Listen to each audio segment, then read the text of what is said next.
Alrighty, what's going on, everybody, and welcome to another episode of Timeout with Doc and Caveman. As always, you're here with Dr. Fantasy and the Fantasy Caveman. Today, we're going to be reviewing Week 1 of our Players of the Week for the NBA season.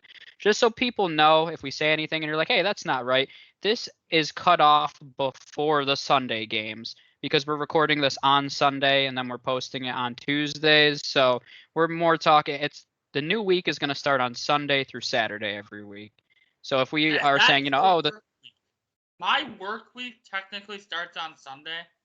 So well, there you go. See, we're just going by caveman time. No one else's time matters. Exactly. So yeah, I just want to make that clear. So for example, like the Hornets were 2-0, but then they played in one. They actually won today, but technically that starts the new week for the Hornets. So they're 1-0 this week. So just as an example. But yeah, so we're going to be doing this every week, going through our Eastern and Western Conference players of the week. I'm going to throw in some honorable mentions just to get some conversation rolling a little bit as well. And then I'll mention a few rookies as well, just because I think it's worth mentioning. And one of my favorite things about the NBA season as it rolls along is I like seeing how rookies and younger players progress. So I'll probably bring that up every once in a while. But let's hop right into. Oh, make sure you subscribe on YouTube, like this video as well. All that fun, happy jazz. That's important. So make sure you do that. Comment below who your players of the week are as well. We want to hear from you guys. We've had some videos when we did our team previews that had a lot of comments. So comment who your player of the week is. But let's start. We ended last episode with the stupid Warriors. So we're going to start with the goddamn Western Conference then because I don't want. And you're going to go first because I don't want to talk about the Warriors anymore after this. So get this out of your system so we don't have to talk about it anymore. All right. Yeah, my Western Conference player of the week is Steph Curry. I mean, shocker. I mean, I'm looking at, and here's my, and I'm not sure what your exact criteria were for game of the week. I mean, player of the week, but for me, I looked at it as a 1 week season, and who was that week's MVP? Okay. That's kind of how, like, every week we do these. I was like, okay, who was the MVP this week? That's kind of how I did my my player of the week. So, I mean, Steph Curry. I mean, look at it when he played in the Lakers. Didn't have a great shooting game. Only shot 5 of 21, but had a triple double. I mean, and even. I mean, I don't believe in Steph Curry's own assessment of the game. He called that game versus the Lakers trash. I wouldn't exactly call it trash when you get a triple double, but trash. I mean, then he was like, "Oh, okay, I'll get that out of my system," and then play the Clippers and drop 45 with 10 rebounds and a perfect 10 for 10 first quarter. I think he had the overall top performances of the week in the Western Conference. Yeah, I mean, Steph Curry is definitely a solid choice. I kind of went back and forth on this one. I'm not sure, and I probably will change the criteria every week because that sounds fun to me, but I really wanted to pick a player that was on a team that won, because typically the MVP, and one of the reasons that I think I'll go back and forth on it a little bit, but I mean, Steph Curry last year probably didn't win the MVP because of how the Warriors were as a team. So, it's hard to say. There's not going to be consistent criteria. That's my point here. But so mine's going to be Paul George, though. I think that's my final decision. Is Paul George they went 0-2 this week, but they played really tough against the Warriors. They had a very close loss to the Grizzlies as well, but that was of no fault of Paul George. He played like an absolute animal this week. He had the #1 efficiency rating for the first week of the season, averaged 35 points, 10.5 rebounds, 5 assists. I mean, he lit 2 steals, didn't average 3 turnovers, which considering how much he's been relied on really isn't that much. And he really, if the Clippers, I think comparing what Paul George is going to have to do with the Clippers is if the Clippers are going to be good this season, I think it's pretty comparable to what Steph had to do last year. I think maybe the Clippers are a little more well-rounded than the Warriors were last season, but I don't disagree. I was wondering if it was going to be one of your overreactions, actually, that Paul George is an MVP candidate or could win MVP, because you said that before. I picked Paul George to win MVP this year. Was that your official pick? We never actually did official picks, but no, I think he definitely, people aren't talking about him. I believe you said he was your dark horse candidate, but I agree with you. I think he's actually a very good candidate. No need to get tactical. Oh, I'm getting technical here because that does not mean he was your choice, but I think that's a good one because a lot of the offensive burden is going to be on his shoulders. It does factor in a little bit to me that they played 2 playoff teams but they didn't.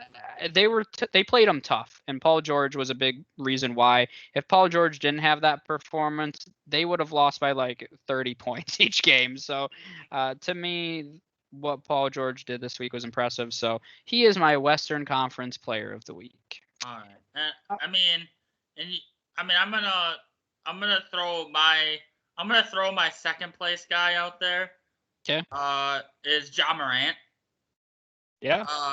And again, they won both of their games this week. He won both games this week.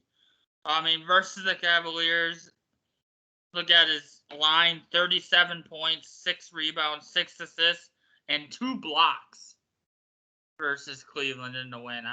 Morant. He's little, but it doesn't shock me given that he kind of plays with Russell Westbrook like effort a lot of the time, so that doesn't shock me that he would get some blocks. And then he followed up, beat the Clippers, and that was a great game versus the Clippers. Had 28 points, 2 rebounds, 8 assists. So John Morant's a guy that I think he's really gonna take a step forward this week, and he definitely started out on the right foot. Yeah, I had 2 honorable mentions. Ja was one, and then it seems like a cop-out, but my other one was Jokic. I feel like he's just always gonna put up numbers, and I feel like he'll either be in consideration or an honorable mention almost every single week. But another team, they went 2-0. They did beat the Suns, so that's a high-quality win. The other one was against the Spurs, so not really the high quality of a win, if we're being honest about it, but they're playing tough right now. I'll give them that. But 29.5 points, 14.5 rebounds, 4.5 assists. Jokic is going to do his thing, and he had a nice start to the season. Yep. So, what do you got in the Eastern Conference? All right, now that it's interesting because Steph Curry is not in the East. My Eastern Conference Player of the Week is Julius Randle. God dang it! Was he yours? I was between 2 guys, but I wanted to see who you were gonna pick. But I was leaning Randle. So I'm looking at it. Both wins, obviously.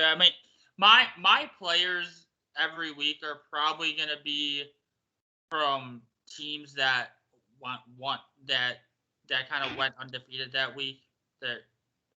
So that's kind of where I'm going with it. Julius Randle versus Boston. 35 points, 8 rebounds, 9 assists, 3 blocks. And then versus, then he played the Magic. The Magic are they're the Magic. But 21 points, 10 rebounds, 7 assists, 2 steals. And I think at least early on, what these 2 box scores prove is that Tom Thibodeau is not going to change his ways, and Julius Randle is going to be asked to do everything. So we're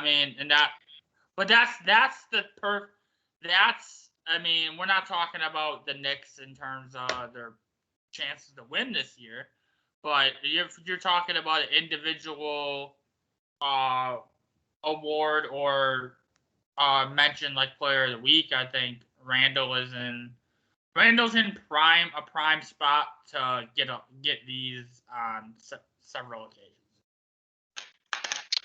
Yeah, no, I would agree with that. I mean, we just keep hating on the Knicks. I mean, and they keep winning. So I don't really know what to say. There's so much talent in the Eastern Conference, but I'm really intrigued to see what the Knicks are going to do this year because we hated on them. Other people hated on them. Everyone's hating on the Knicks after a really nice season. And I mean, so far, so good for them. So this is tough for me then. I'm going to go in the other direction again, of a guy that just put up big numbers this week. I'm going to give it to Kevin Durant. So the Nets, once again, another team. They were not counting today's game, so they went 1-1 on the week. But Durant really had a pretty huge week, 30.5 points, 13 rebounds, 8 assists. He was really effective. And I think that they lost to the Bucks on opening night. That was a tough loss for him, but it was really not any of his doing. So a big week for Kevin Durant. I think he's worth mentioning. I think Julius Randle is very worthy. I had my two honorable mentions. Zach Levine's one of them for me. He had a very quiet. Zach Levine was my number 2 guy. Was he? Because a lot of people don't talk about Zach Levine still. Because everyone. I think the issue, at least for this week for me, is that he did kind of cool off. His strength of schedule. He did cool off versus Detroit, shot 6 of 18 and 2 of 6 from 3. But, interestingly enough, had his highest plus-minus out of the 3 games in that game versus Detroit. So. Man, I just think he's a forgotten man right now. Everybody wants to talk about Lonzo coming in and DeRozan and Vukovic, and Zach Levine's still kind of the centerpiece of that team. The reason for that is that, and I think this is why I think Zach Levine personally is going to have the best season out of all of them, if we're being honest. And that Zach Levine's playing for a new contract. Yeah. So, and guys like DeRozan, Lonzo, Vukovic, they have their money now. The Levine's like, hold up, where's my money? You know, and I think that's, money is a huge, and Levine, like, it's gonna be interesting to see how everybody performs on a weekly basis, because I think there's gonna be weeks where, you know, Lonzo stands out in the week, and there's gonna be times where DeRozan and Vukovic stand out. You know, that's gonna be the one thing, is that with the Bulls to watch every week, is that, okay, who's standing out this week for Chicago? That's gonna be interesting to follow. I'm gonna throw another name in there because we haven't talked about this team at all. My other honorable mention is going a little further down, not really on most people's radar, but he was really important for them defensively and on the offensive end. But I want to give a shout out to the Washington Wizards, who might be the only undefeated team we haven't mentioned yet, and the Jazz, I guess. But the Wizards are undefeated right now, beating the Pacers and Raptors, which are not. I mean, they're pretty quality wins, honestly. 2 teams that are going to be in playoff contention. And Spencer Dinwiddie was a pretty big part of it. Like I said, especially defensively, but so far he's been a facilitator as well, averaging 7.5 assists. We talked about that in the Wizards episode. Was he capable of being a main ball handler? And so far he's done that with success, and he had a really nice week. So I wanted to at least hit him and the Wizards out because they need some love too. Because they looked much improved so far. Yeah, they do. If we're going to talk about the Timberwolves improving, we have to talk about the Wizards improving. All right, I'm going to talk about my 3 rookies then that I have that had nice weeks. Cade Cunningham didn't get to play this week. We have a lot of other top picks that are out as well. Kuminga. Yeah. Jalen Green was horrendous. I mean, that's worth mentioning, as he was really, really bad. But which was surprising because he was really good in the G League last year. He's played against a higher level of competition. And if there's one rookie you're like, that guy's going to be off to a hot start, to me it would have been Jalen Green. So a little surprising, but he'll be all right. It is. I mean, yeah. I mean, but it is. I don't think you can't overreact to any rookies games into the season. But if we're talking the weekend of man, it was not. He was definitely not an MVP. No, yeah, that's very nicely put, Caveman, of you. My 3 top rookies this week: Evan Mobley of the Cavaliers had a really nice start with 15.7 points, 8.5 rebounds, 3 assists. Looked pretty good defensively too. Average over 2 blocks this week. So a nice start for Evan Mobley. Chris Duarte, of course, which he had a huge start. Where was this coming from? Yeah, that was freaking huge. I didn't know he was starting. Yeah, I mean, he's starting in the lineup with TJ Warren still out right now. Offensively, I mean, we talked about it in his breakdown. I mean, this guy's ready to contribute offensively and defensively, he's not a bad defender either. He's a better team defender than individual defender, but he offensively, he's ready to ball out. I mean, he at 45% from 3-point land this week. Had that big game against the Hornets. They ended up losing, but part of the reason they were in that game was because of Chris Duarte. So he had 27 points in his debut. So he averaged over 20 points for the week. A nice start for Chris Duarte. I said in his team break or his preview before he even got drafted, I said he was going to be one of those guys nobody talked about being on the all-rookie team, but would end up on the all-rookie team. I think that I still stand by that. I think that this is a guy that's he's going to be a consistent contributor for them all season. My number 1 this week, though, is one of my boys. He had a really nice week, and I was shot in the God. Don't ever say that name to me again. He did actually play this week, though, which was surprising. He hit his first 3-pointer, so cool. Yeah. So Scottie Barnes is my number 1 rookie this week. He defensively was really good to nobody's surprise, and he provided a lot of that energy that we talked about all off season, but he was really good off. Who correctly guessed that pick? I don't know. I don't know. Whoever did that is not very smart. No. It was a good call, Caveman. But yeah, I mean, he averaged 18 points this week, had 10 rebounds, averaged almost 2 assists. He was very, like I said, defensively, and the energy that he brought for a 20-year-old rookie coming in, I mean, it's super impressive. I thought he was going to bring that energy, but to see it already happening this early in the season, I think is really promising. And I'll go as far, we haven't seen Cade yet, so it's a little premature, but Scottie Barnes is going to have his name in that Rookie of the Year conversation. Everyone was saying Jalen Green or Cade Cunningham, end of story. I don't think that's end of story. I think Scottie Barnes is going to have something to say about that. I think, and for that matter, you already talked about him. I think you can kind of throw Evan Mobley in to that. We didn't even know where he was going to fit into the rotation, and here we are 3 games in. He's averaging 35 minutes a game, so clearly he's very heavily in that rotation. He's going to be very involved in this. If he's getting those type of minutes, he's going to have a lot of opportunity to put up solid numbers. Kind of piggybacking off what you're talking about with the rookies that,